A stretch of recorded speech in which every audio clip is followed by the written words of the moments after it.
Hello everyone, it's me, Clayton. I just got back from seeing Your Name.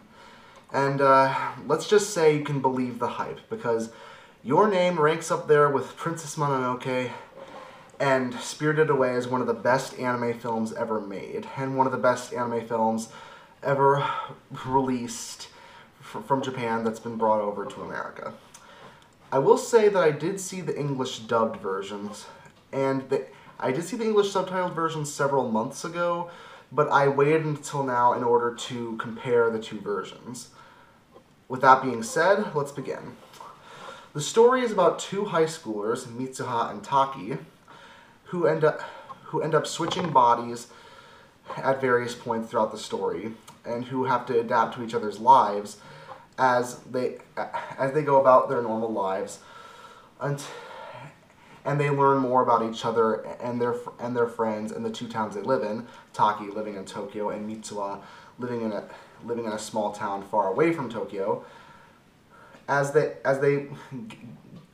bond more in a relationship, and when they have to deal with a certain problem that happens in Mitsuha's town. But that's all I can say about the story, because the rest of the tale is best experienced on your own. But the way the story is told via its body-swapping storyline, various flashbacks, and constant repeating events really is unique, considering I've never seen a fantasy or drama story done via body-swapping, at least not in this way, making the story highly original and honestly pretty unpredictable. So, it's not so unpredictable to the point where it's mind-blowing, but it's unpredictable enough to the point where it avoids a lot of cliches that I've seen from a lot of romance and fantasy movies, to the point where, despite all the crazy things that are going on, the characters feel a lot more real than they would in a normal movie.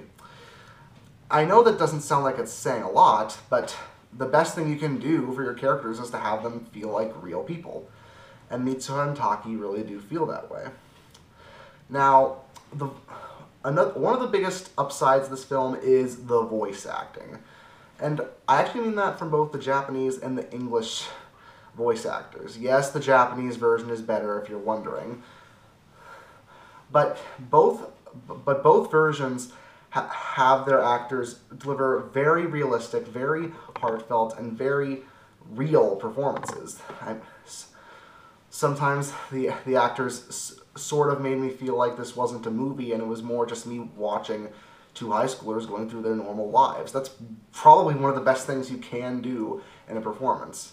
Make you believe that it's not really a performance and it's more just a natural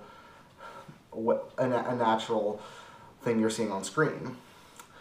That's because the writing is also very natural, because a lot of these scenarios they're in would feel like what a person would really do in this type of scenario, despite the fact that it's about body swapping. If if I was in the scenario that Taki was in, I'd probably do the exact same things in Mitsuha's body that he would do. And if I was Mitsuha, I'd probably do the exact same thing that Mitsuha does in Taki's body, etc. And because of the excellent writing, it's able to hit a lot of points for you. Sometimes it's very dramatic and heartbreaking. Other times it can be hilarious. Other times it can just be relaxing and fun. The writing is absolutely spectacular, and it almost feels Miyazaki-esque, if you will. It's sort of like how Miyazaki's writing for a lot of the Studio Ghibli films. I know that sounds like it's a really big praise, but trust me, this film deserves it. And speaking of which, the highest honor this film can get is the incredible animation. The animation, whether it's for the character designs, the character animation, the backgrounds, and the effects, it all looks absolutely beautiful. And it was to the point where I almost felt like I was in a Miyazaki movie, despite the fact that this is not a Miyazaki movie. In fact, the character designs are very expressive, and the character animation is very realistic, while also being stylized. But it's stylized just enough to make everything you're looking at look beautiful, while still having a realistic touch. It's a very difficult way that they handled it, but All the animators deserves major props for what they got. And honestly, I'm surprised that this film didn't get the Best Picture nomination at the Oscars, considering that I honestly think this movie, if the Academy actually cared about anime movies, could have won Best Animated Feature. Possibly even Best Picture, and I am not joking. So for its originality, its incredible animation, and the fact that its writing is able to be funny, dramatic, and heartfelt all at the same time, Your Name is possibly one of the best films I've seen this year, and honestly one of the best Japanese released films that I've seen in my entire life. 10 out of 10. If you haven't seen it yet, just watch it, and you'll absolutely admire it. See you later.